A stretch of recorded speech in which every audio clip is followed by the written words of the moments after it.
అమ్మాయి అయినా, అబ్బాయి అయినా సరే, ఎదుటి వ్యక్తిని మీరు కోరుకున్నప్పుడు తను ఎలా చేస్తున్నా మీరు భరించక తప్పదు.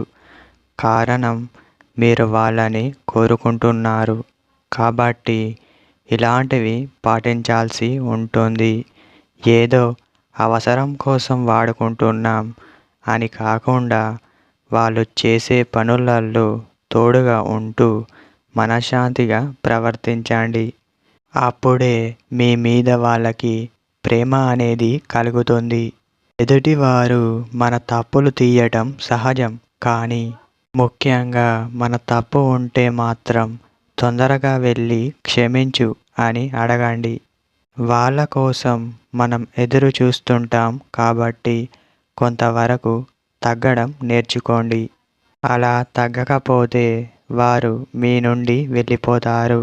మీరు ఎవరినైతే దక్కించుకోవడానికి ప్రయత్నిస్తున్నారో వాళ్ళ స్నేహితుల వద్దకు వెళ్ళి మీ యొక్క స్నేహితురాలు చాలా మంచిది, తను చాలా సిన్సియర్గా ఉంటుంది, ఎందుకో తనని అలానే చూడాలనిపిస్తుంది, తను లేకుండా నేను ఉండలేకపోతున్నా, అసలు కారణం ఏంటో తెలియడం లేదు అని తన స్నేహితురాలతో తన గురించి పొగుడుతూ చెప్పండి. అప్పుడు వాళ్ళు వెళ్ళి తనను అడుగుతారు. తను ఎవరో ఏంటో తెలియదు కానీ నువ్వు లేకుండా ఉండలేకపోతున్నాడంట. నీ గురించి తను చాలా ఆశలు పెట్టుకుంటున్నాడు అని చెప్పడంతో తను ఆలోచించేది ఫస్ట్ మిమ్మల్నే. ఎందుకంటే నా వెనకాల ఇంత జరుగుతుందా అని తను మీ గురించి తెలుసుకోవడం మొదలు పెడుతుంది.